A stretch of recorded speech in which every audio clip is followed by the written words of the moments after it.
Hey, everybody. Karen Anderson here with Aortic Hope for our weekend review. If you are new to us, our weekend in review is us reviewing the week. It sounds so dumb, but that's what it is. It's everything that we posted last week, and we give everyone an opportunity who may have missed it, or you're just not on Facebook. Believe it or not, there's plenty of people that aren't. A chance to interact with us, leave your comments, give a shout out. But before you do that, I need you to click like because I will feel sad if you don't. And I need you to click subscribe. And there's this little bell. And if you click that, you'll be notified every time we go live because we have got an Ask a Doctor event this week.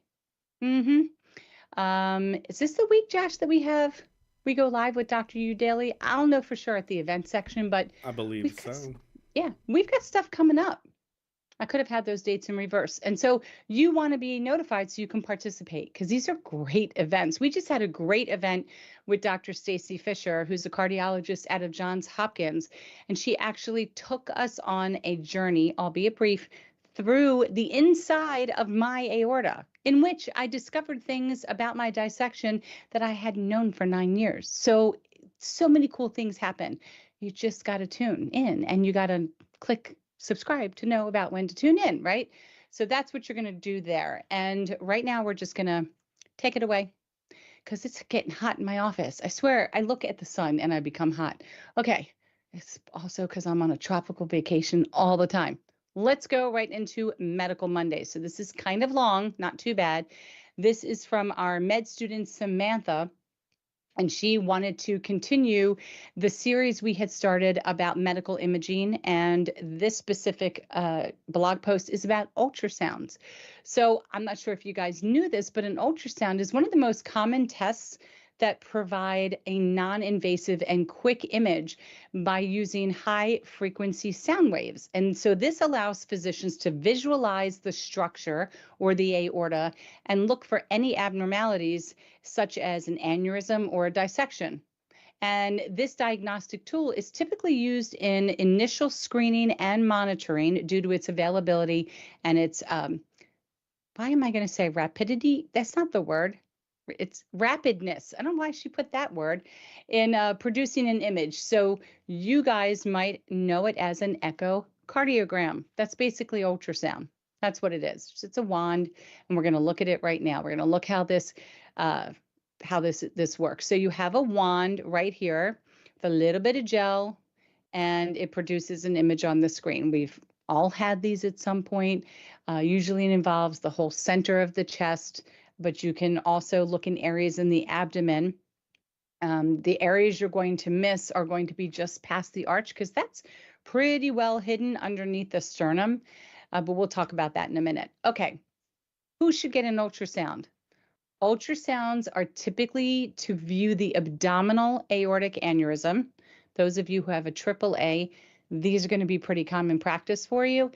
And that would include men who smoke, are at a much more significantly greater risk of developing an abdominal aortic aneurysm. So physicians tend to follow a set of screening guidelines when it comes to that. So men aged 65 to 70 who have ever smoked a cigarette should be screened using an ultrasound, and men ages 65 to 70 who have never smoked may still be screened due to other risk factors, and those could include family history of aneurysms anywhere. So you don't need to have a history of having that aneurysm in your abdominal area to be considered potentially at risk. Now, what we're also finding is that this is not necessarily an age. The age does not necessarily determine if you are at risk, because we're finding people that are younger because of the hereditary nature are developing these abdominal aneurysms. So this is really a conversation that needs to happen between you and your physician to determine if you're at risk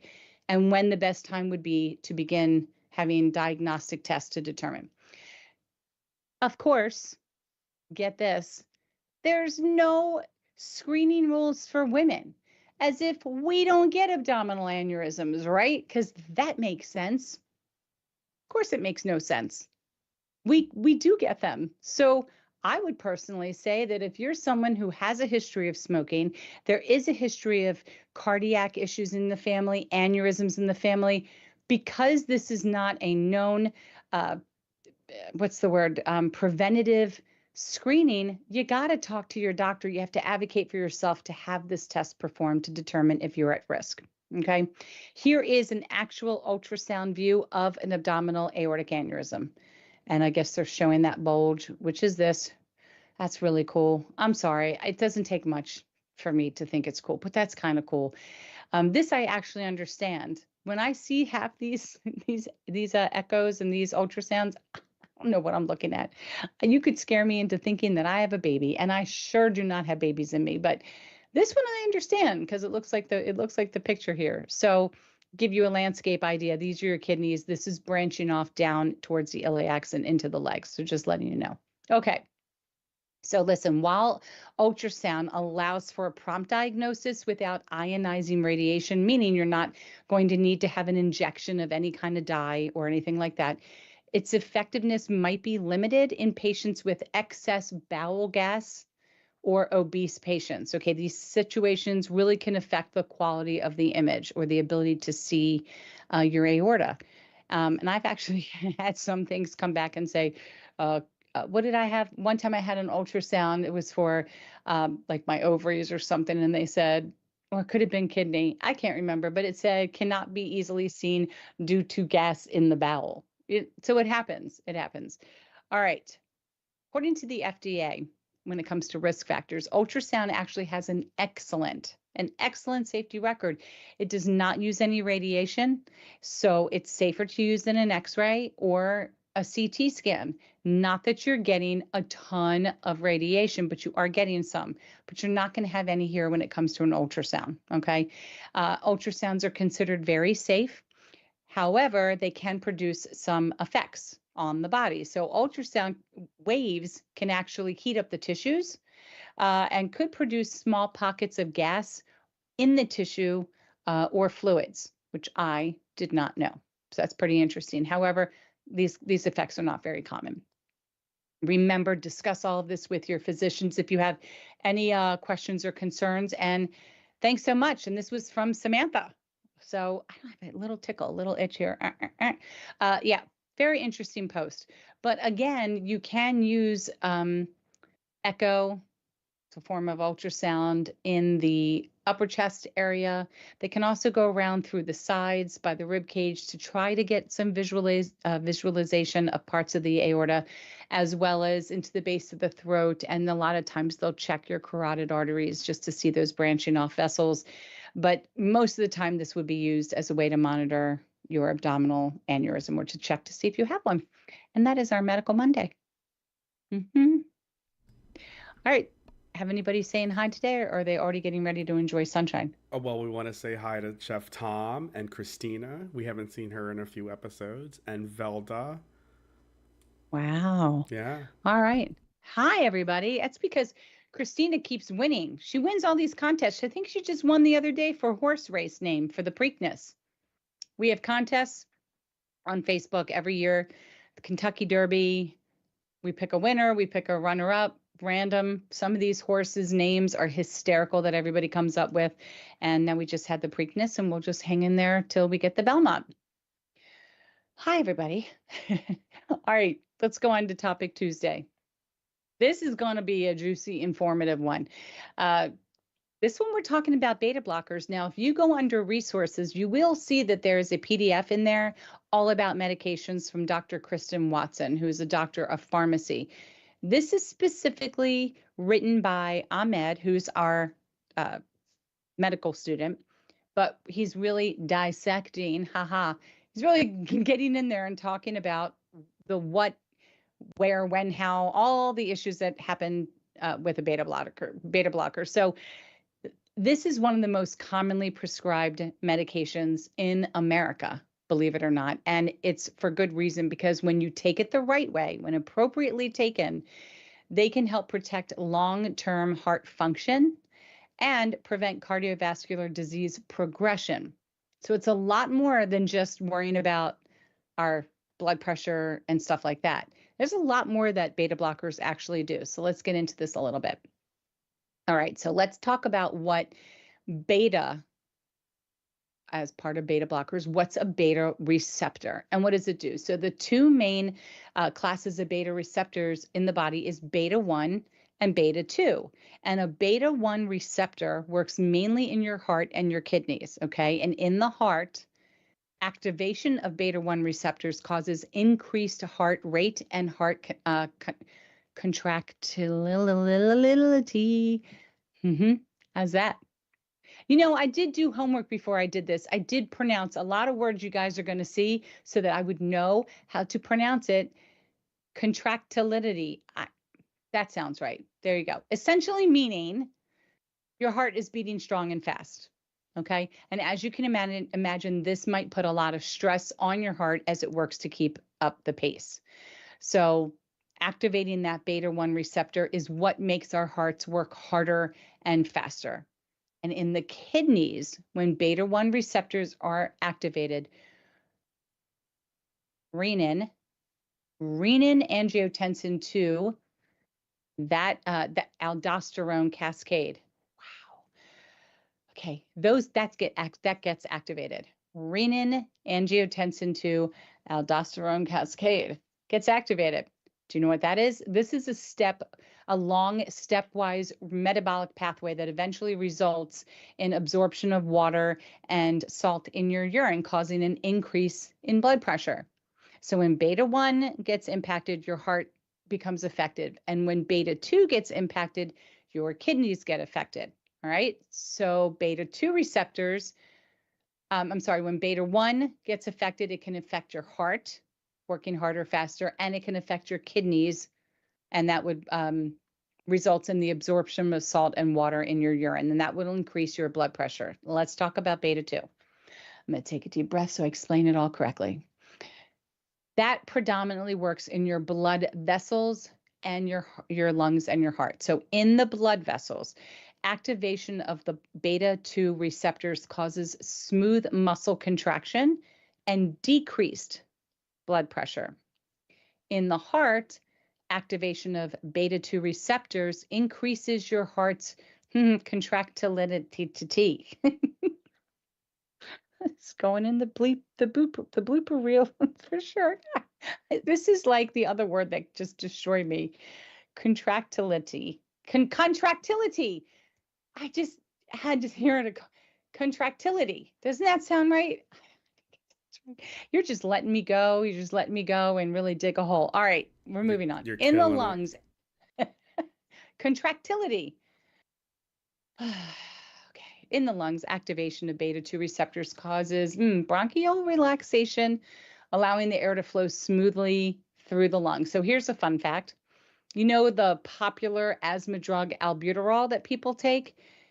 That works by activating the B2 receptors, the beta 2 receptors in the lung, which helps improve breathing. There's an idea of the B receptors, okay? B1, heart rate and contractility goes up. B2 releases renin, and it increases your sodium and water retention. So beta blockers. They come in two main classifications: non-selective beta blockers, which work on both beta 1 and beta 2, basically canceling out their downstream effects. So while this can be useful in some regards, such as lowering your blood pressure by reducing the cardiac pumping and salt water reabsorption in the kidneys, it may have some unintended consequences, such as bronchospasm and difficulty breathing due to a beta 2 blockade. All this interesting scientific stuff, okay? Alternatively, some people may be more familiar with the cardioselective beta blockers, such as the famous Lopressor or metoprolol. Okay, that's a famous, well-known cardioselective beta blocker. And these drugs actually function to block only the beta 1 receptors in the heart, allowing them to reduce strain on the cardiac and aortic muscle, while avoiding any unnecessary side effects from beta 2 blocking, like the increase or reduction of urine output because of the increase of saltwater absorption. So the following table summarizes some common beta blockers in each class. Here we've got a lot of these listed. You've got things that would affect your beta 1 receptor would be all of these, the LALs, as we call them, the LALs. They're all the drugs that are in the beta blocker category. And so antenolol, that's one that people hear about often, metoprolol, nebivolol, those are all pretty well-known drugs that people would take. In the non-selective, some of the ones you might have heard of is carvedilol, labetalol, propanolol. These are all drugs I've heard you guys talk about. So even though if you're taking a metoprolol and you're feeling some side effects from that, there are other drugs in the beta blocker category that you could be prescribed, whether it's cardioselective, specifically for heart and lungs, or it could be non-selective. So that's why it's really important that you talk to your physician about how you're feeling when you're on these medications so they can determine if they want to make a change, right?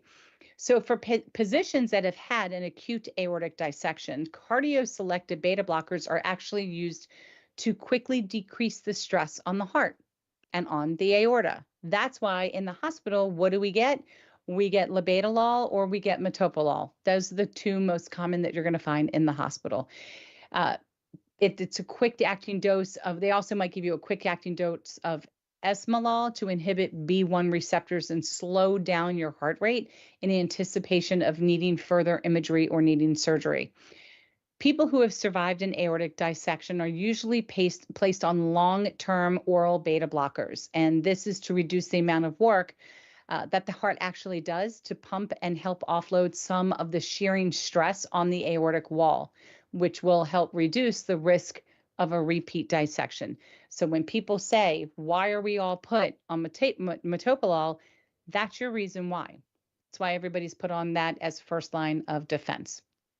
Now, other conditions in which beta blockers are very commonly used would include patients after a heart attack.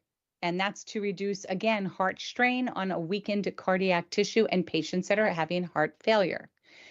In fact, beta blockers are one of only 4 drug classes that have been shown to prolong life expectancy in patients with heart failure. So heart failure would lead you to want to take beta blocker. And I wonder if you would know what the other 3 would be. So let's talk about the other 3. If he talks about them right here, he might talk about them next week. You never know. Non-selective beta blockers have also shown utility in many non-cardiovascular conditions, including, but not limited to, hypothyroidism, anxiety, and tremor conditions. So if you want more information, there's a lot of video and links there. I know also they can be used if you're having a lot of heart arrhythmia. Sometimes you increase the beta blocker, which helps offset the stress that's happening because the heart is in a different rhythm. So these beta blockers are really great drugs. And when people say, why am I on labetalol? Why am I on this? These are some really good reasons why. And in slightly technical terms, but I think he did a great job explaining them for the people who can't pronounce the words and may have difficulties understanding. I hope I helped you understand that a little bit. And that's your Topic Tuesday. I'm not going to say that word again. Never. What the heck was it? But I don't like it. Donna dropped in to say hi. Kim Hi. McNicholas dropped in to say hi. That was Hey, Kim. We have another Christina Noland dropped in to say hello. All I think there's right. 2 Christinas. Yes, there is. And while you Hi, were everybody. butchering that word, I was like, we need more Christinas. Then we can stage the Great Christina War. All come together and we see who the last one standing is. We need thousands of Christinas. And you know what? We need to make them all say contractility. Because I don't know why I was stuck on that word. Contractility sounds really good. Okay. Thank you, everybody, for joining. Makes me feel loved. Click like, click subscribe, share, leave a comment. Thank you. All right, we're moving on to Therapeutic Thursday. This is such great information. So in case you weren't aware, letting you know this now, Aortic Hope offers support group meetings in a virtual environment, not only for patients, but also for caregivers and also for those who have lost loved ones due to aortic disease. So this is very different than Facebook. Facebook is really a great place that you're going to go to when you first are diagnosed or you have survived an aortic dissection, but that is limiting in the support you receive. There is no backing by an organization that has clinical consultants. It can sometimes be a scary place. It can usually be a wonderful place, but sometimes it can be a little bit of a scary place because a lot of people like to pretend that they're doctors. Not me. I can't even pronounce words. I definitely can't be a doctor. So, what makes this a little different is that these virtual face-to-face meetings that happen via Microsoft Teams are actually led by people like you. So, if you go to a general meeting, you're going to have a survivor, somebody who's been diagnosed with aortic disease, maybe had an aortic dissection. They've been vetted by Aortic Hope and they're moderating and leading that support group meeting. If you're in the caregivers only meeting, which we're pretty tight on that, it's only for caregivers, that is going to be led by caregivers of people with aortic disease. And if you decide to attend the grief meeting or the bereavement meeting, that's because somebody has lost a loved one and they are leading that meeting as well. We also have guest speakers on occasion, and that can include a thoracic surgeon, cardiologist, doctor, or pharmacy. In grief meeting, it's a little different. We always have a therapist. And ironically enough, in our brand new Spanish support meeting that begins in June, that is led by a survivor of an aortic dissection who is an author and also is now a licensed therapist. So it's kind of like the best of all worlds. And if you ever wonder, well, why would I consider a virtual support group meeting? I'm on these Facebook pages, but support group meetings, not only do they offer individuals an opportunity to meet either in person or online, but they have a chance, you get this chance to share your story and you get this opportunity to listen to somebody's story, which can be very validating. And you hopefully become empowered to ask questions of your own physician. That's always the goal, right? You listen to stories, you might hear somebody share their experience and it makes you say, let me take this back to my doctor. I'm curious to know, did this happen to me? Can we utilize this treatment, etc.? Support groups are never meant to be used as a means of medical advice. That's just not what it's meant to do, or a substitute for a discussion between you and your physician. It's really just a forum for sharing experiences. And one of the things that we feel very confident about is that having these meetings led by other survivors, caregivers, and those who are grieving, having it led by people who have been vetted in that scenario is, if you've had a chest tube come out, you can ask them. You can ask a survivor. They have too, and they're going to tell you what you can commiserate on how horrible that was. If you're a caregiver and you've had a certain incident, being able to talk to another caregiver, they've probably experienced it as well. And I'm not diminishing the value of a medical practitioner or a nurse running a support group meeting, because that's all I ever knew before Aortic Hope. But when you go to them and you say, hey, what does this feel like? I'm going to be having a TEE. What should I expect? They're going to read you from the textbook. Okay. Unless they've had a transesophageal echocardiogram, they don't know what to expect. Unless they have had a procedure that's been endovascular, they don't know what their groin's going to feel like, or their wrist, they don't know what it's going to feel like. But when you talk to people in the community who are very similar to you in nature, your peers and your community, they will know what it feels like. So we have many, many different times that you can actually attend these support group meetings. Patient, general, open to everybody. That is on the first Tuesday at 12 p.m. Eastern. All of our time slots are Eastern, to make it not confusing.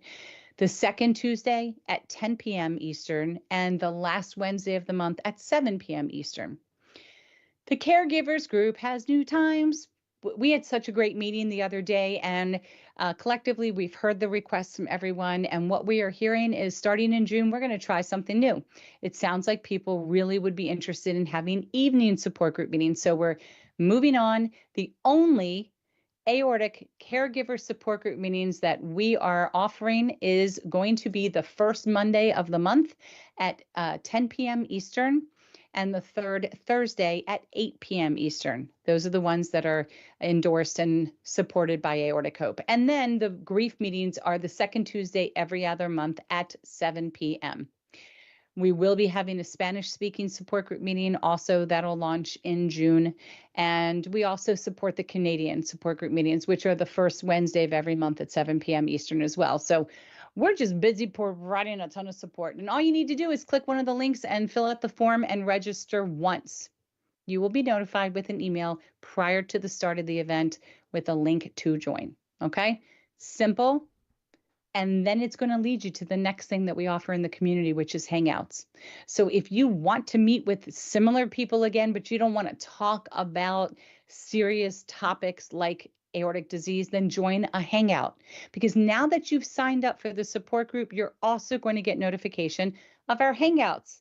And that's just what they are. You hang out. I mean, these people are hanging out for 5 hours sometimes on these calls. They are Thursdays at 2 p.m. Eastern. There is no topic off the table. So little ears, don't tune in.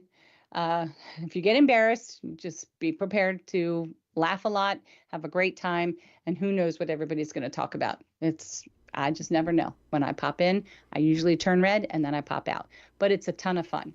And the point is we're creating a sense of community. So that's what I wanted to share with you for a Therapeutic Thursday. Well done. Right away, both Christinas were like contractility. Like they both just, I feel like they both could say this word. I feel like I should have been able to say it, and I don't know why my brain shut off. It's awesome. What's wrong with every me? time we go live, these things happen. It's easier than colloquially, that's for sure. Colloquially, and so. Oh, I mean colloquially, can't say it. And so, on the topic of, beware of people that know enough to be dangerous, Kim McNicholas says, yes, and patients who pretend they have a clinical degree and guide patients in a way that only affirms their own treatment or lack thereof. Yes. Yes. Preach. Mm-hmm. Preach, friend. Preach. It's scary. And it's hard. It's hard. I commend the volunteers of Aortic Hope and anyone that provides that kind of level of support in a group setting, because there are situations that can become very scary. If someone is suddenly on a call and isn't feeling well, and then they drop off and you're like, oh my gosh, don't know what to do. Are they okay? And sometimes people are really in a very rock bottom place with depression and fear and anxiety. And we are not therapists. We can provide what we can provide by sharing if a similar situation happened to us. And then our best chances are just to offer the resources for somebody and encourage them to go get help. That's all we can do. And that's really all anybody in any kind of support group should be doing. This leads me to Jack Crow's story, where he's on the phone on I think this was the second day after his aorta dissected and clotted, his ascending aorta clotted. And he's on the phone, and the ER person that's on the phone with him is like, well, I understand that you're hesitant, but if you get another sharp urge or pain, I just want you to feel comfortable pulling over to the side of the road, calling 911, and having somebody come get you. And it is after she says this that he finally is like, you know what? I'm just going to go to the next hospital exit and see what happens. Yeah. Yeah. But that's amazing. What we're supposed to do. Hey, if it's getting questionable, please seek medical attention. It's nothing ever wrong in seeing that everything is all right. Right? Right.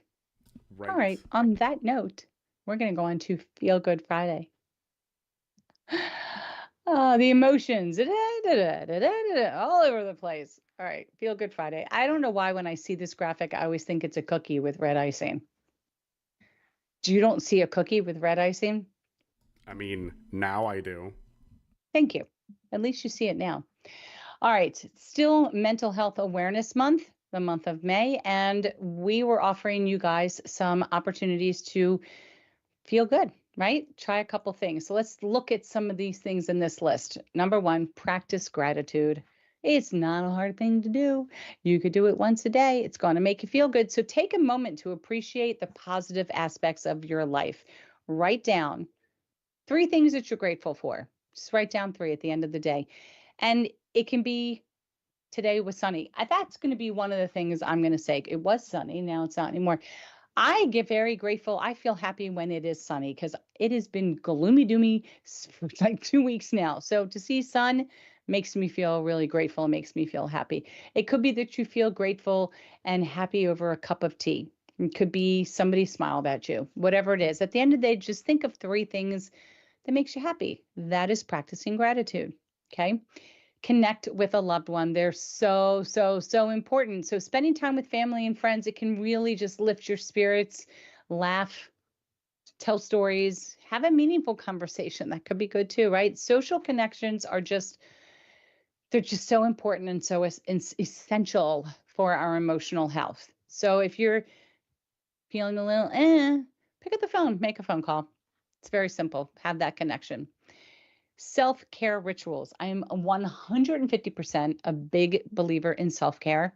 And this can be any kind of self-care relaxing activity. It could be taking a bath. Cha-ching, I like that one. Reading a book. Not necessarily my favorite, but I could see how it could be a favorite. Listening to soothing music, whatever that might be for you. I definitely agree with that. It could be practicing mindfulness, doing a meditation. I believe in going to the spa. That's just me. Get me in for a facial, get somebody rubbing my feet, and I am in a very big, happy place. Everybody has their thing, so you just got to do it. It's very simple. Eating healthy. Nourish your body with nutritious food. Your body will thank you. A balanced diet really does help to contribute to physical and mental well-being. And don't forget to hydrate, especially now. It's just getting hot and you really need to hydrate. Okay. Enjoy nature. I say go outside, and I'm a big believer in taking off your shoes, getting your feet in the grass. It's grounding. That's what that is. And it just feels good. I do like to do that. I prefer to do it in the sand because you know what's in the grass. Spiders this time of year. So I don't really particularly love bugs, but I will do it. I'll put it in the grass right after it's been cut, and I know it's short and I can tend to see things moving moving in there. Hey, listen, you guys have seen some of the pictures I posted. I've had spiders the size of my hand, which means it's the size of my face, and that's no bueno. This chick doesn't want to put her feet near it, but I will put my feet in the sand, especially if I can get the water to come up and over. To me, there's just definitely something. There's some kind of energetic calming effect to me, but I challenge everybody to just step outside on the earth, not the concrete, with bare feet and tell me it doesn't do anything for you. Right? Okay. Just nature can have a calming effect on you. I don't like to go in the woods, but I like to go to gardens. I can appreciate a beautiful garden. So just try. These are all just ideas, right? Random acts of kindness. I do it all the time because I love it. I love freaking people out because sometimes people are really happy and sometimes people think that you're like, okay, what do you want from me? And, every now and then you get a really weird response, but it's not about the response that I'm getting that makes me want to do it. I just like feeling good doing it. I love people that just do things for good because it just makes them happy. It has nothing to do with the accolade in return. So, doing something good or helpful, whatever, for somebody else, it just will create fulfillment. It just will. And it could be simple, holding the door. I don't care if you got to hold it for an extra 3 seconds because the person hasn't left their car yet in the parking lot, but you see they're on their way. Time is so interesting. That 3 seconds might feel like eternity, but that person's like, oh my God, I can't believe somebody just held the door for me. And it just feels good to know that you were being helpful, right? So feeling good, it's a journey, it's a process. It's okay to have ups and downs in the process of trying to create joy for yourself. Be patient with yourself and embrace the small moments of joy. And that was Feel Good Friday with my Feel Good cookie. It's what I think it is. All right. Hope you're all feeling good, those of you that are watching. Because we're moving on to, I picked out the wrong Survivor Series. All right, well, we're going to find it right now. Here we go. Because this was our Survivor Series Saturday post. And it's a general post. And I need you guys to understand and hear this because the community wants to hear from you. So on certain Saturdays during the month, we like to share stories and feature people in our Survivor series. And we want you to be the shining star in someone's life by submitting your story of surviving aortic disease, aortic dissection, aortic valve repair, or just simply being diagnosed with it. And it can be told from your perspective. It can be told from your caregiver's perspective. And believe it or not, if you're someone who lost a loved one to aortic disease, we want to know your story because that's such, first of all, it's essential that you speak about your loved one, share their story, let people know about them. And then you can tell us what happened because we need to learn. We need to learn about if there was a misdiagnosis. We need to learn what happened that went wrong in the process. It's educational, right? And the medical professionals need to hear. They need to learn as well.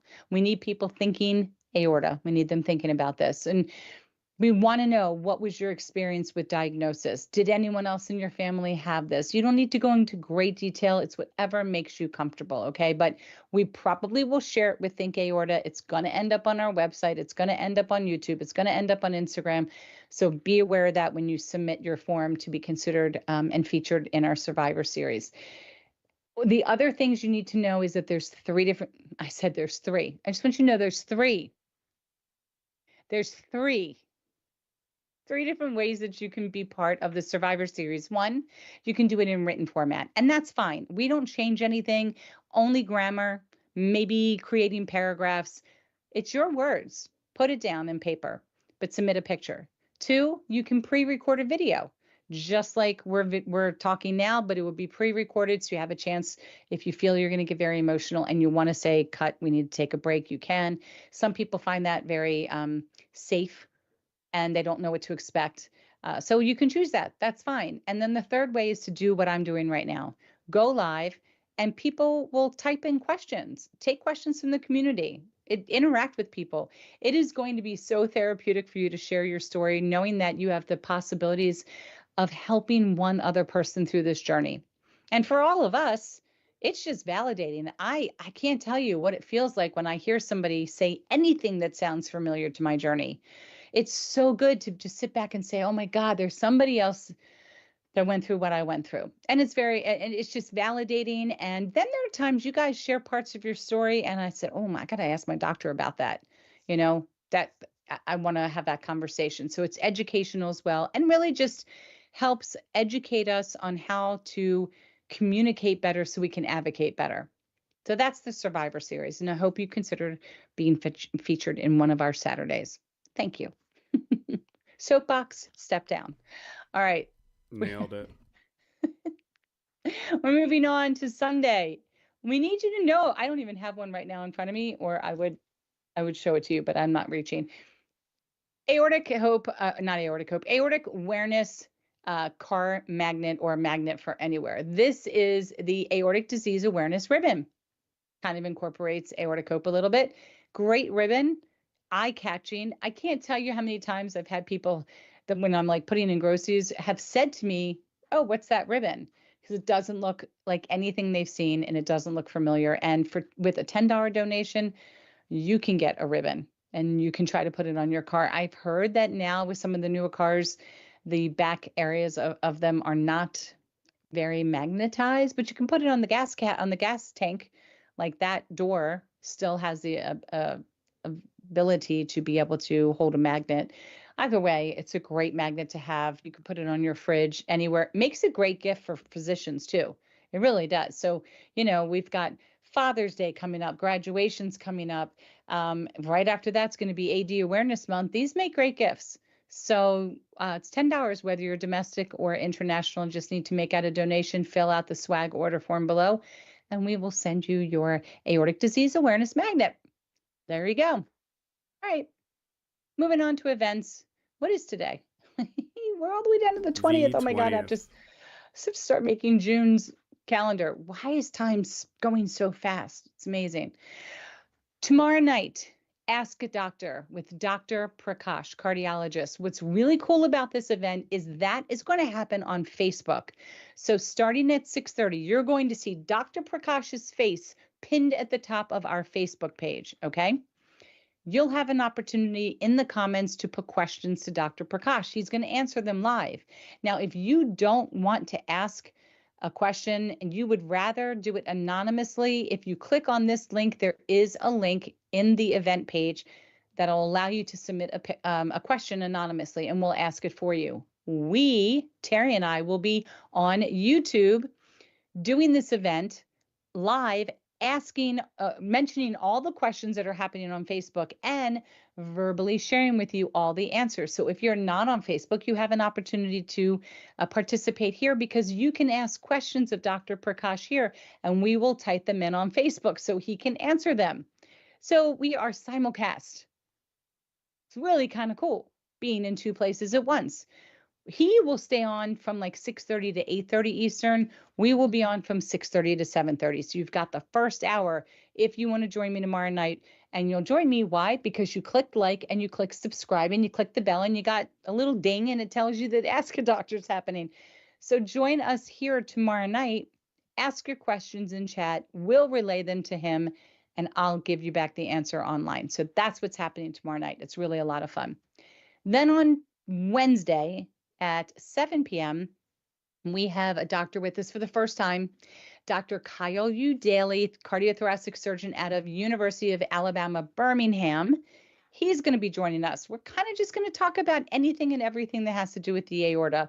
I'm going to let him have an opportunity to share with you some of the research and exciting things he's doing over there. He's kind of a specialist when it comes to endovascular repair.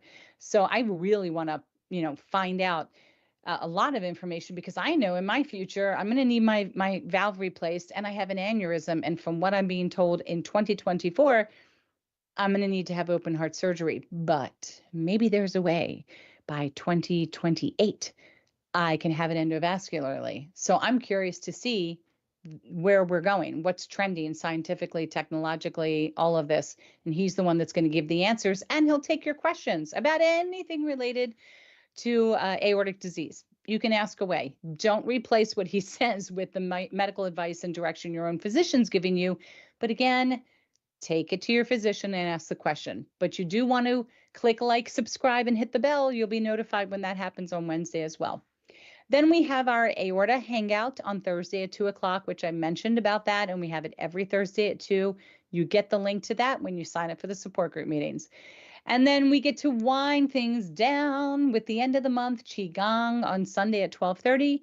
And we have our last support group meeting of this month, which is open to all. And that is Wednesday, the 29th at 7 p.m., followed by the end of the month aorta hangout at 2 p.m. So that is our events. And then it's going to be June. Okay, it's going really fast. This summer, it's too much. It's too fast. Yeah, that's pretty. I feel the earth spinning. Too fast. Look, that's all I got. Yeah. That's all I got. Speaking of events, I'll be producing an event with Kim this afternoon. Are you? We're talking to Brian Cuban, who wrote The Addicted Lawyer. And when you were going through Therapeutic Thursdays, she dropped this little bomb in, and he says, to take a shower and visualize stress and worries and pain being washed away. Ooh. I know, right? I like that. So I'm excited to learn from him this afternoon. Yes. Yeah.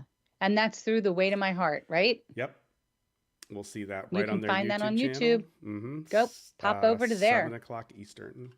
That would be wonderful. You guys should pop right over to there and check that out. And